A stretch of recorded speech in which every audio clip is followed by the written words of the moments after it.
What's up, everyone? Alex Rossman here, and welcome to Rossman Radio, the social first podcast where founders and industry leaders stop pretending everything's amazing and they tell the real stories, the wins, the failures, the why did I even start this moments, all of it. Most importantly, we break down the marketing strategies that are actually working for them today, not the ones some guru made up in a hotel conference room in 2016. So if you want real-world growth strategies told by the ones who have scaled multi-million-dollar brands, just listen.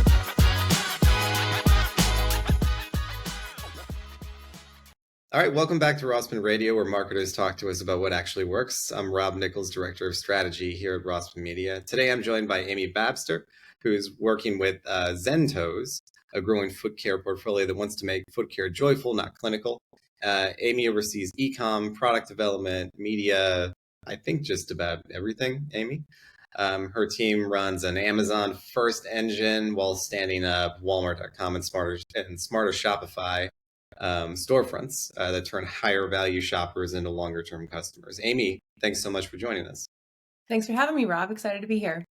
So give the listeners the quick version of your brand story. Why comfort in every step, and what gap did you see at the shelf that you guys are trying to identify? Yeah, our founder, Sarah Parks, saw that shopping for foot care, specifically any sort of support item when it comes to chronic foot conditions such as a bunion, is really a clinical and not fun experience right now. And so she saw that as an opportunity to insert some joy and happiness into shopping, discovering what's going to work for your own feet. And that's the ethos of the brand. It expanded into beyond just bunion care. We went into hammer toe care, metatarsalgia. It's a tongue twister. There's a lot of side note. There's a lot of words out there in foot care that are very, very hard to say. We say them anyways. It turns out that 1 in 3 people are suffering from some sort of foot condition, whether it's as benign as a callus to, a hammer toe that's creating discomfort to, thinning foot pads that are making it, really uncomfortable to stand on your feet.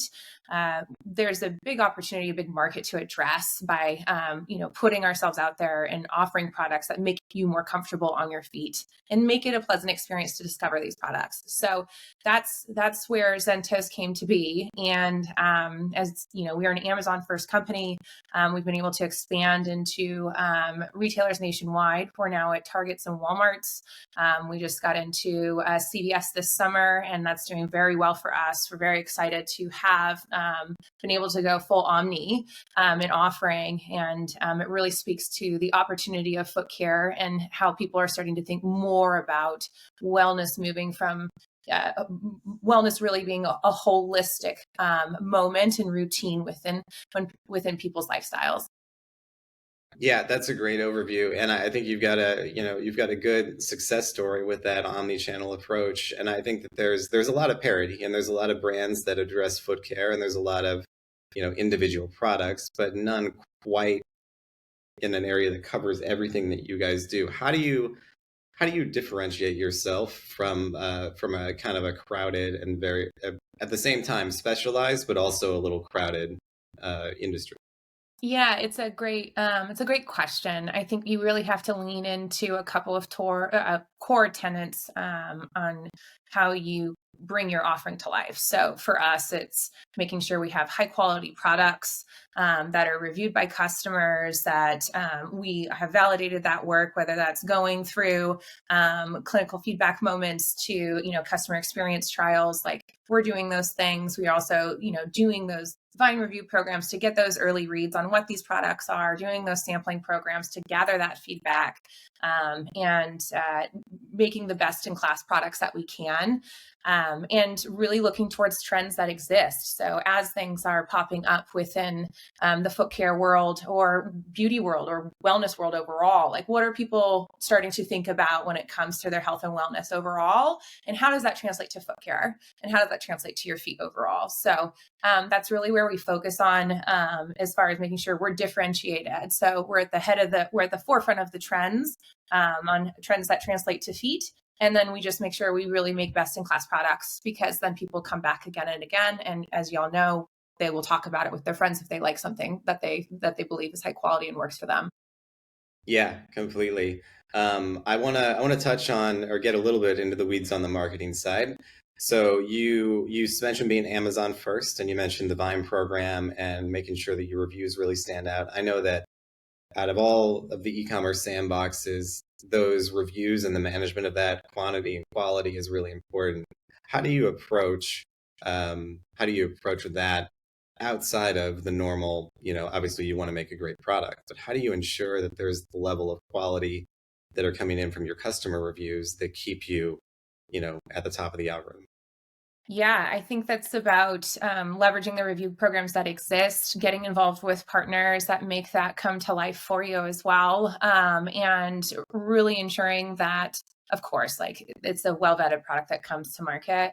And so when you do your sampling programs, of course, like we're not incentivizing to leave a review because that's not allowed, but you offer them a free product in the hopes of, and you go into places where in spaces and cohorts that they have a propensity for talking about products that they like, and so you make sure you get in front of the right cohorts that are comfortable with talking about products such as ours in this type of space, and have audiences that listen to these types of things, and listen to their feedback, really going after that user generated content, and that always translates into reviews as well, and discovery of our products, and it just kind of fuels itself. Yeah, that makes a lot of sense.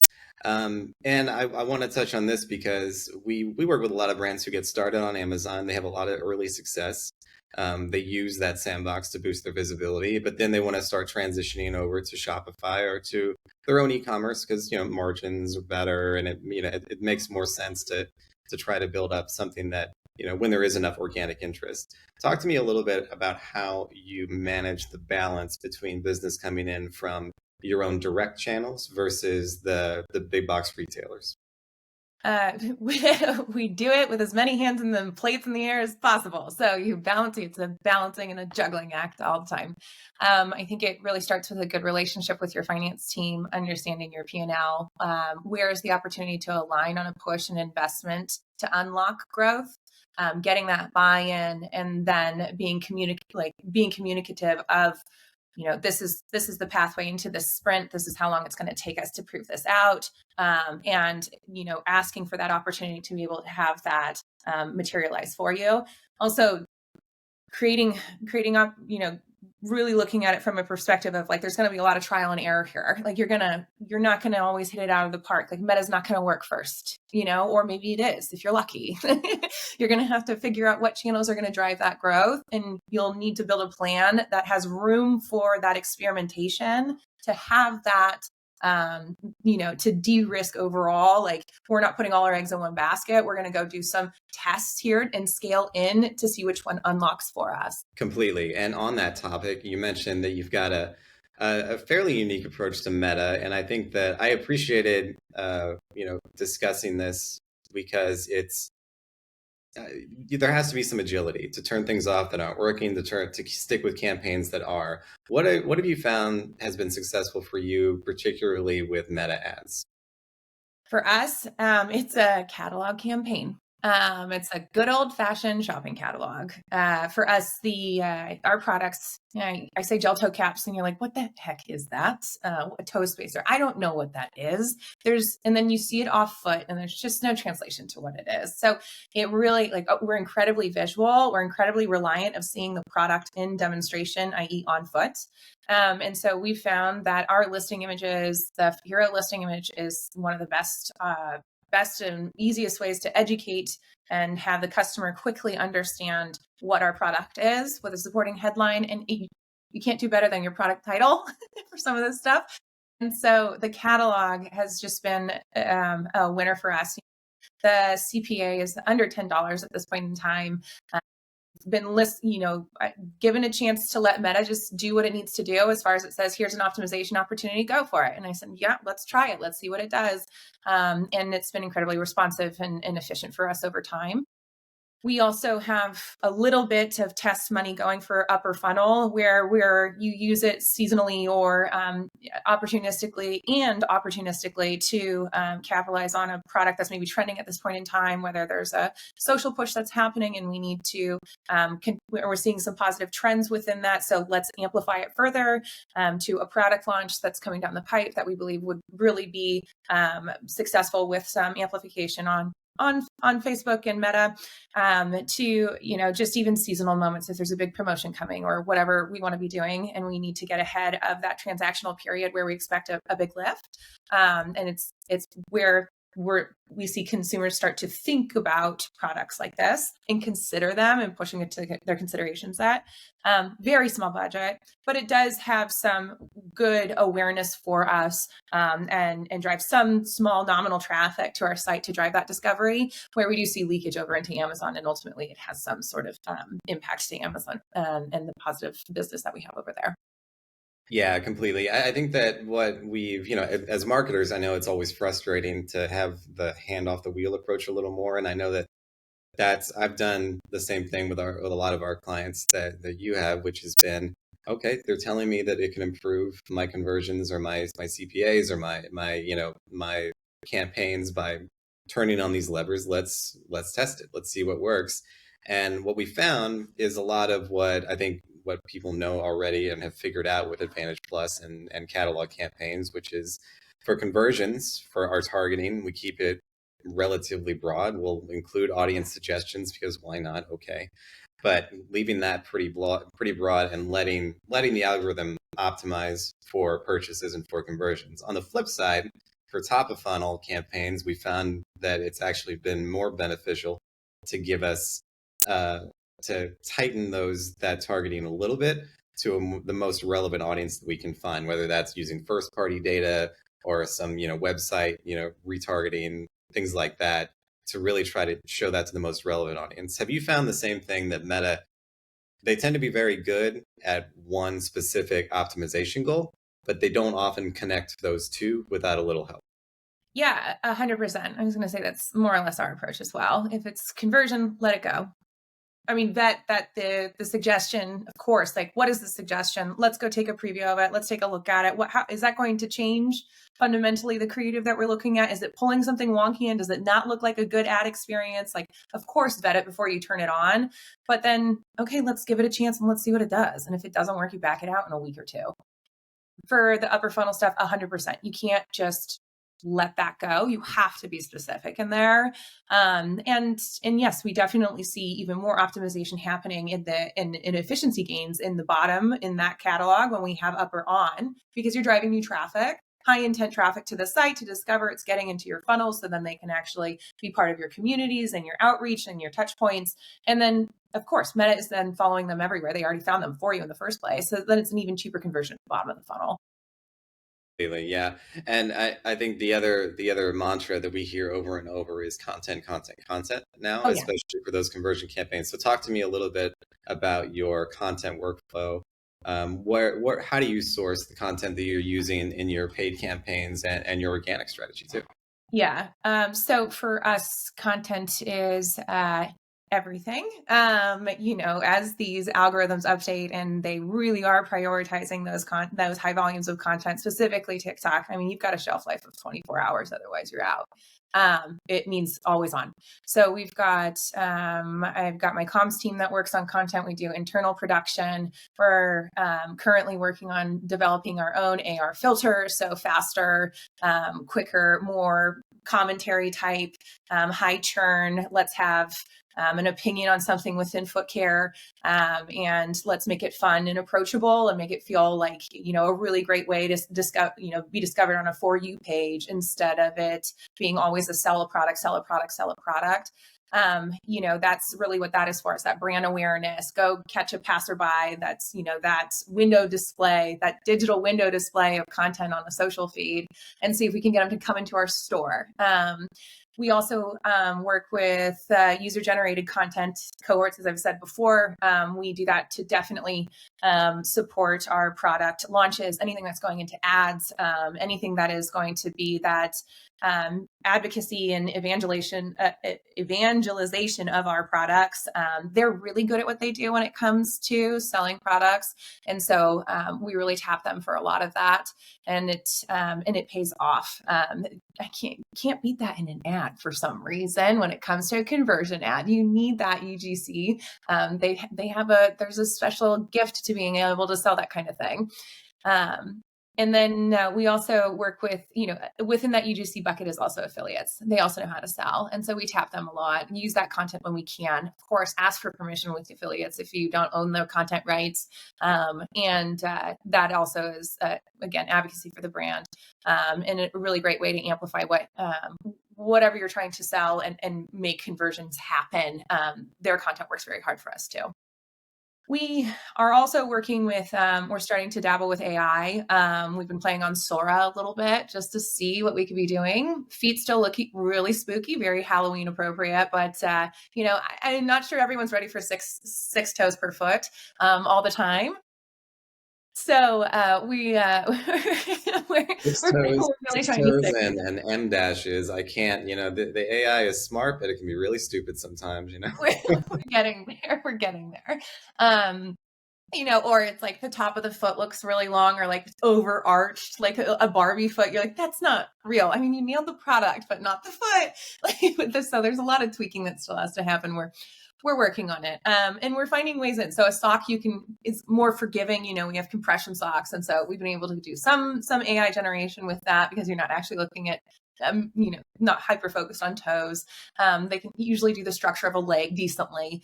And then we have foot masks, and it's just another package. And so that's really easy. And that makes it a really great place, products to be playing and kind of, experimenting with in AI. And so starting to dabble on that. And of course, it's always at the end of the day, like how quickly and how efficiently can you actually make content?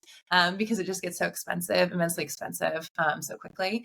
And so that's where we focus. But really, it's about a lot of getting out there and seeing whatever tools you can get your hands on and seeing what we come up with. And then, of course, tethering it back to your brand guidelines because it has to stay looking like you.